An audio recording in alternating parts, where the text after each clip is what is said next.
Welcome to our channel unique learning lab. আমি প্রদ্যুৎ। দেখো আজকে তোমাদের সামনে নিয়ে এসেছি মডেল অ্যাক্টিভিটি টাস্ক 2022, সেটা জানুয়ারি মাসের জন্য একদম নতুন মডেল অ্যাক্টিভিটি টাস্ক, অষ্টম শ্রেণীর গণিত বিষয়, যার পূর্ণমান কিন্তু 20।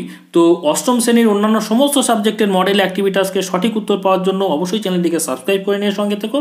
আর আগে থেকে যারা চ্যানেলটিকে সাবস্ক্রাইব করে নিয়ে সঙ্গে আছো তাদেরকে অসংখ্য ধন্যবাদ। তো চলো শুরু করা যাক। তো প্রথমেই কি বলছে দেখো, নিচের প্রশ্নগুলির উত্তর লেখো। 1 নম্বর দাগের কি বলছে, ঠিক উত্তরটি বেছে নিয়ে লেখো। এখানে প্রত্যেকটা প্রশ্নের জন্য 4টি করে অপশান দেওয়া রয়েছে এবং মোট 3টি প্রশ্ন দেওয়া রয়েছে, প্রত্যেকটা প্রশ্নের মান 1 করে। তো সঠিক উত্তরটি বেছে নিয়ে উত্তরটি কিভাবে লিখবে এবং কেন সেই উত্তরটা সঠিক হলো আমি দেখিয়ে দিচ্ছি। তো 1 নম্বর দাগের কি বলছে দেখো, একটি আয়তাকার খেলার মাঠের ভিতরের চারদিকে 3 মিটার চওড়া একটি রাস্তা আছে। রাস্তা সহ খেলার মাঠের দৈর্ঘ্য 40 মিটার হলে রাস্তা বাদে মাঠটির দৈর্ঘ্য হবে। তো 4টে প্রশ্নের অপশানের মধ্যে সঠিক উত্তর কোনটা হবে চলো আমরা খাতাতে দেখে নিই। তো দেখো খাতার উপরে হেডিং অবশ্যই করবে এইভাবে, মডেল অ্যাক্টিভিটি টাস্ক 2022, সেটা জানুয়ারি মাসের জন্য, ক্লাস 8 গণিত পূর্ণমান 20। তো 1 ক নম্বর দাগের উত্তরটি তোমরা এভাবে লিখবে, একটি আয়তাকার খেলার মাঠের ভিতরে 3 মিটার চওড়া একটি রাস্তা আছে। রাস্তা সহ খেলার মাঠের দৈর্ঘ্য 40 মিটার হলে রাস্তা বাদে মাঠটির দৈর্ঘ্য হবে, একটা তীর চিহ্ন দেবে, সঠিক অপশান হবে বি, সেটা লিখবে এবং সঠিক উত্তরটি হবে 34 মিটার অর্থাৎ 34 মিটার। তো এই পর্যন্তই কিন্তু উত্তর হবে। ব্যাখ্যা দিয়ে আমি তোমাদের বোঝানোর চেষ্টা করেছি, এই ব্যাখ্যাটা কিন্তু উত্তর নয়। কখনোই তোমরা বারবার বলছি এই ব্যাখ্যাটা কিন্তু উত্তরের সঙ্গে জুড়ে দেবে না। এই পর্যন্তই উত্তর, তোমরা বোঝার সুবিধার জন্য ব্যাখ্যাটা দিয়েছি। তো কেন এই উত্তরটা সঠিক হলো দেখে নাও। তো দেখো রাস্তা সহ মাঠের দৈর্ঘ্য, এখানে একটা আয়তাকার খেলার মাঠের ছবি এঁকেছি। তো সেখানে দেখো এই রাস্তা সহ এটা হচ্ছে 40 মিটার, অর্থাৎ এখান থেকে এই পর্যন্ত পুরো 40 মিটার লিখেছি এবং চারদিকে কি হচ্ছে, ভেতরের দিকে 3 মিটার করে চওড়া রাস্তা আছে। এখানে দেখো 3 মিটার করে চওড়া রাস্তা আছে। তো এখানে এটা 3 মিটার, এটা হচ্ছে 3 মিটার। তার মানে 40 থেকে এদিক থেকে 3 মিটার বাদ যাবে, এদিক থেকে 3 মিটার বাদ যাবে, মোট ক মিটার বাদ যাচ্ছে তাহলে 3 আর 3 6 মিটার। তাহলে 40 থেকে 6 মিটার বাদ দিলে রাস্তা বাদে যে মাঠটা আছে তার দৈর্ঘ্য কত হচ্ছে, 34 মিটার থাকছে। ছবির সাহায্যে নিশ্চয়ই বুঝতে পেরেছো, সেটাই আমি লিখে দেখিয়েছি। দেখো যে রাস্তা সহ মাঠের দৈর্ঘ্য হচ্ছে 40 মিটার এইচে, অতএব রাস্তা বাদে মাঠের দৈর্ঘ্য 40 থেকে 2 বারে 3 যোগ 3 অর্থাৎ মোট 6 মিটার বাদ দিয়ে দিচ্ছি। ঠিক আছে, তাহলে থাকছে কত, 40 থেকে 6 মিটার বাদ দিলে থাকছে হচ্ছে 34 মিটার। এই 34 মিটার অপশানটি অপশান নাম্বার বিতে রয়েছে, সুতরাং অপশান নাম্বার বি হয়ে যাবে সঠিক অ্যান্সার। তো আমরা প্রশ্নের সঠিক অ্যান্সার দেব অপশান নাম্বার বি। উত্তরটি কিভাবে লিখবে নিশ্চয়ই দেখে নিয়েছো। এবারে দেখো 1 খ নম্বর দাগের কি বলছে, একটি কার্ডের দৈর্ঘ্য x মিটার এবং প্রস্থ x-5 মিটার হলে ক্ষেত্রফল হবে, এই 4টে অপশানের মধ্যে কোনটি সঠিক হবে দেখে নাও খাতাতে। তো দেখো 1 খ নম্বর দাগের উত্তরটি তোমরা এভাবে লিখবে, একটি কার্ডের দৈর্ঘ্য x মিটার এবং প্রস্থ x-5 মিটার হলে ক্ষেত্রফল হবে, তীর চিহ্ন দেবে, সঠিক অপশানটি হবে অপশান নাম্বার সি এবং উত্তরটি হবে x × x-5 বর্গমিটার। ঠিক আছে, তো কেন উত্তরটি সঠিক হলো ব্যাখ্যা দিয়ে দিচ্ছে। এই ব্যাখ্যাটি কিন্তু উত্তরের সঙ্গে দেওয়ার কোনো প্রয়োজন নেই। তো দেখো এখানে ছবি এঁকেছি, এখানে দৈর্ঘ্য কার্ডটির বলেছে x মিটার, সেটা লিখেছি, প্রস্থ হচ্ছে x-5 মিটার, সেটা লিখেছি। অর্থাৎ ব্যাখ্যা দিচ্ছি, দেখো কার্ডটির দৈর্ঘ্য x মিটার এবং প্রস্থ হচ্ছে x-5 মিটার। অতএব কার্ডটির ক্ষেত্রফল আমরা জানি, আয়তাকার ক্ষেত্রের ক্ষেত্রফলের সূত্র হচ্ছে দৈর্ঘ্য গুণ প্রস্থ, সেটা লিখে দৈর্ঘ্য ছিল x এবং প্রস্থ ছিল x-5। যেহেতু x এবং x-5 গুণ করছি সেই জন্য মিটার আর মিটার গুণ হয়ে যাচ্ছে, অর্থাৎ বর্গমিটার এককটি হয়ে যাবে। এবারে দেখো x এর সঙ্গে x আমরা গুণ আকারে ছিল, এটা গুণ চিহ্নটা চেঞ্জ করে তুলে দিলাম, তাহলে x × x-5 বর্গমিটার। এই অপশানটা আছে অপশান নাম্বার সিতে, সেই জন্য এই অপশান নাম্বার সি হয়ে যাবে এখানে সঠিক উত্তর। সেই জন্য আমরা এখানে অপশান নাম্বার সি এটা সঠিক উত্তর হিসেবে দিয়ে দেব। এবারে দেখো 1 গ নম্বর দাগের কি বলছে, x⁴ - 4 × x³ + 6x² এবং x² বীজগাণিতিক সংখ্যামালা দুটির গুণফলে x⁵ এর সহগ হলো। তো x⁵ এর যে সহগ হবে সেটা কোনটা হবে চলো আমরা দেখে নিই। তো দেখো এখানে উত্তরটি 1 গ নম্বর দাগের এভাবে লিখবে, পুরো এই কথাটি লিখে হলো বলে তীর চিহ্ন দেবে, তারপরে সঠিক অপশান হবে অপশান নাম্বার সি এবং সঠিক উত্তরটি হবে -4। তো এই পর্যন্তই তোমরা উত্তরটি লিখবে, ব্যাখ্যাটা দিয়েছি তোমাদের বোঝার সুবিধের জন্য। তো দেখো x⁴ - 4 × x³ + 6x² × x² অর্থাৎ এই x² এর সঙ্গে একবার x4 - x⁴ x³ এবং +6x² আলাদা করে গুণ করব।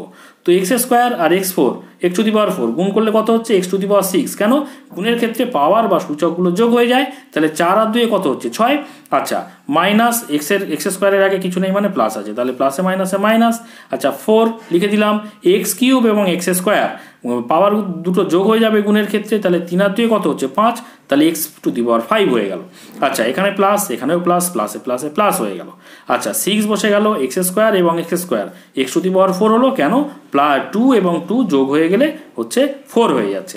এবারে দেখো আমাকে এখানে বলেছিল কি না x⁵ এর সহগ, তো x⁵ তার সহগ কত পেলাম? -4 পেলাম, তাই না? তো এই মাইনাস এখানে লিখেছি দেখো x⁵ এর সহগ হলো -4। তো এই যে অপশানটা কত নম্বর অপশান আছে? অপশান নাম্বার সি, ওই জন্য অপশান নাম্বার সি এখানে হয়ে যাবে সঠিক অ্যান্সার। তো দেখো অপশান নাম্বার সি সঠিক অ্যান্সার। এবারে 2 নম্বর দাগের কি বলছে দেখো, সত্য বা মিথ্যা লেখো। এখানে 3টি প্রশ্ন দেওয়া রয়েছে, প্রত্যেকটা প্রশ্নের মান 1 করে। তো 2 ক নম্বর দাগের কি বলছে দেখো, a² + 2ab + b² সংখ্যামালাটিকে পূর্ণ বর্গাকারে প্রকাশ করলে পাবো a + b²।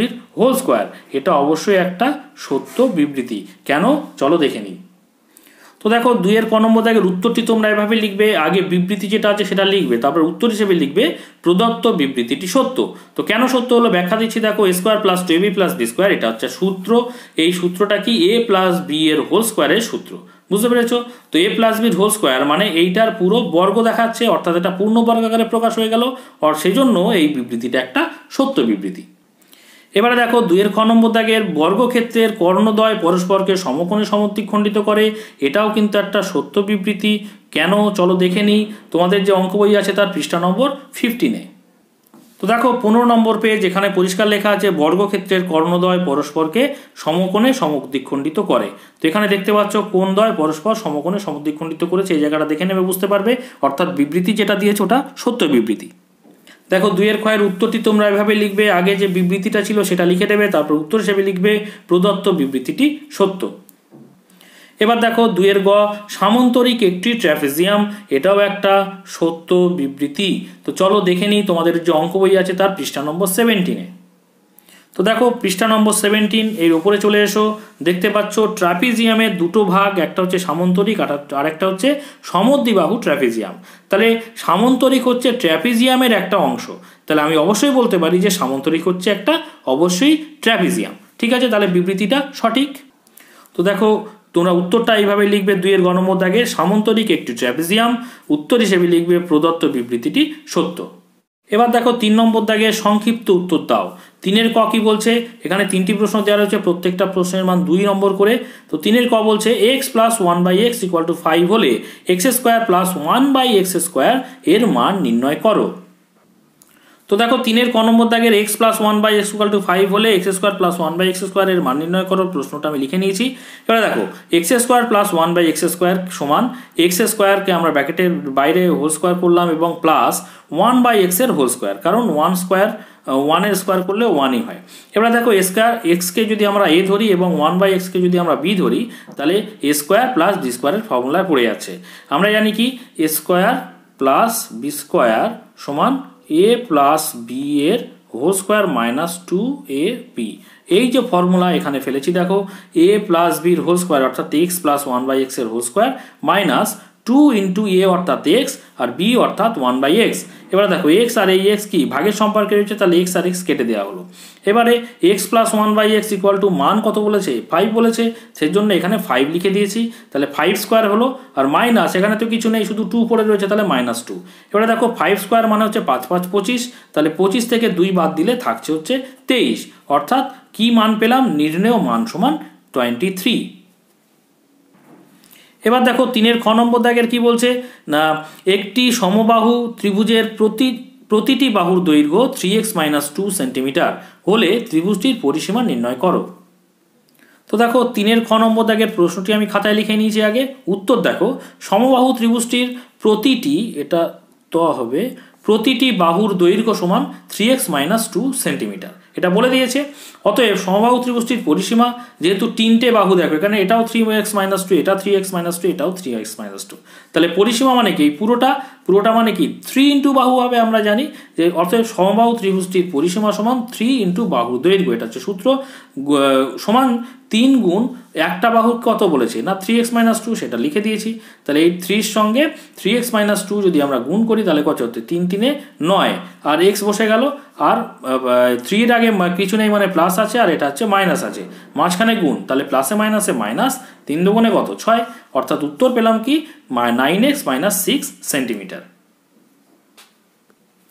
এবারে দেখো 3-এর গ নম্বর দাগের যোগফল নির্ণয় করো 6a² + 2, কমা দিয়ে -3a² + 3a। তো দেখো 3-এর গ নম্বর দাগের প্রশ্নটি লিখে নিয়েছি, উত্তর দেখো 6a² + 2, এই যে কমা চিহ্ন আছে সেখানে আমরা যোগ বিয়োগ গুণ ভাগ যাই বলবে না কেন সেই কমা চিহ্ন জায়গাটাই লিখবো।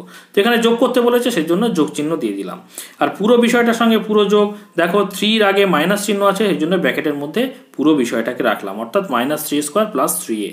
ঠিক আছে, এবারে দেখো আমরা কি করব, 6a² + 2 রাখলাম, এই যে প্লাস আর ব্র্যাকেটের মধ্যে আছে মাইনাস, তাহলে মাঝখানে ব্র্যাকেট মানে গুণের সম্পর্ক, তাহলে প্লাসে মাইনাসে মাইনাস, -3a² হলো, এই যে প্লাস আর ব্র্যাকেটের মধ্যে প্লাস, তাহলে প্লাসে প্লাসে +3a হইল। এবারে দেখো স্কোয়ারগুলোকে এক জায়গায় এনেছি, 6a² আনলাম আর -3a² এক জায়গায় আনলাম, আর একটা কি 3a, আর এই যে 2টাকে এ বর্জিত সেটাকে একদম ডান দিকে রাখলাম। এবারে দেখো 6a² থেকে 3a² যদি আমরা বাদ দিই তাহলে পড়ে থাকছে কত 3a² + 3a + 2, অর্থাৎ উত্তরটা তোমরা এভাবে লিখে দেবে যে নির্ণেয় যোগফল সমান 3a² + 3a + 2। এবারে দেখো 4-এর ক নম্বর দাগের কি বলছে, উৎপাদকে বিশ্লেষণ করো। 4-এর দুটো অঙ্ক রয়েছে, প্রত্যেকটা কিন্তু 4 নম্বর করে। তো উৎপাদকে বিশ্লেষণ কি আছে, x⁴ + x² y² + y⁴। তো দেখো 4-এর ক নম্বর দাগের প্রশ্নটি লিখে নিয়েছি, উত্তর এভাবে লিখবে x⁴ + x² y² + y⁴ ছিল। তো x⁴কে আমরা x² তার হোল স্কোয়ার লিখতে পারি, কারণ এই দুটো পাওয়ারের সঙ্গে গুণের সম্পর্ক 2 দুগুণে 4ই হয়, আর এই y⁴ একে আমরা y² তার হোল স্কোয়ার করলাম। ঠিক আছে, প্লাস x² + y²টাকে আমরা ডান দিকে রাখলাম। এবারে দেখো x²কে যদি আমরা a ধরি এবং y²কে যদি আমরা b ধরি তাহলে a² + b² হয়ে যাচ্ছে। তাহলে a² + b² এর ফর্মুলা আমরা কি জানি, a + b whole square - 2ab। তো দেখো a + b হোল স্কোয়ার অর্থাৎ x² + y এর হোল স্কোয়ার -2 × 2ab, মানে এখানে কি হবে -2 × x² y², আর এই যে x² y² ছিল সেটা আমরা লিখে দিলাম +x² y²। এবারে দেখো x² + y এর y² এর হোল স্কোয়ার রাখলাম, এবং 2x² y² থেকে একটা বাদ চলে যাচ্ছে, +x² y² বাদ চলে যাচ্ছে, সেই জন্য -x² y² পড়ে থাকছে। তো x² y²কে আমরা xy এর হোল স্কোয়ার আকারে রাখলাম। ঠিক আছে, এবারে দেখো x² + y²কে যদি আমরা a ধরি, এইটাকে যদি আমরা পুরোটাকে a ধরি আর এইটাকে যদি আমরা b ধরি, xy কে যদি b ধরি, তাহলে a² - b² এর ফর্মুলা পড়ে যাচ্ছে, আর আমরা জানি a² - b² সমান a + b × a - b, এই ফর্মুলাটা জানি, তাই না? সেটাই করেছি। দেখো a অর্থাৎ x² + y² প্লাস b অর্থাৎ +xy লিখে দিলাম, ইন্টু a অর্থাৎ x² + y² মাইনাস b অর্থাৎ -xy লিখে দিলাম। তাহলে এখানে উৎপাদক আমরা দুটো পেলাম, x² + y² + xy into x² + y² - xy। এটা হয়ে গেল উত্তর। এবারে দেখো 4-এর খ নম্বর দাগের, এখানে 4 সেন্টিমিটার দৈর্ঘ্যের বাহু বিশিষ্ট একটি বর্গক্ষেত্র অঙ্কন করো। এই যে বিষয়টা, এটা কিন্তু তোমরা তোমাদের যে অঙ্ক বই আছে তার পৃষ্ঠা নম্বর 15-এ দেখতে পাবে। তো দেখো তোমাদের বইয়ের 15 নম্বর পেজে 4 সেন্টিমিটার দৈর্ঘ্য বিশিষ্ট কিন্তু এখানে বর্গক্ষেত্র আঁকা রয়েছে। তো আমি কিন্তু এটা খাতায় করে দিচ্ছি, তোমরা দেখে নাও কিভাবে আঁকতে হবে। তো দেখো প্রথমে 4 সেন্টিমিটার আমরা একটা রেখাংশ এখানে এঁকে নেব। দেখো এখান থেকে 4 সেন্টিমিটার অর্থাৎ এই পর্যন্ত একটা রেখে নিলাম, এটা কত 4 সেন্টিমিটার।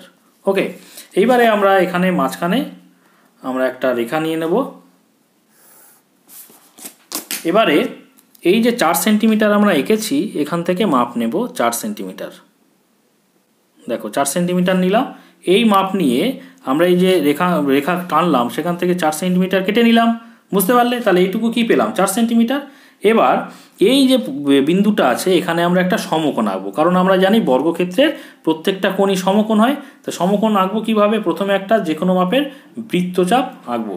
তোমরা নিশ্চয়ই জানো লম্ব আঁকা কিভাবে করতে হয়। তো প্রথমে একটা বৃত্তচাপ নিলাম যে কোনো মাপের, সেই একই চাপ নিয়ে, অর্থাৎ আমরা কিন্তু এই মাপটা সরাবো না, এবারে এই যে বিন্দুটা, যে ছেদ বিন্দুটা পেলাম না, এই ছেদ বিন্দুতে বসাবো পেন্সিল কম্পাসটা। সেই একই মাপ নিয়ে এই বৃত্তচাপের ওপর আর একটা চাপ নেব।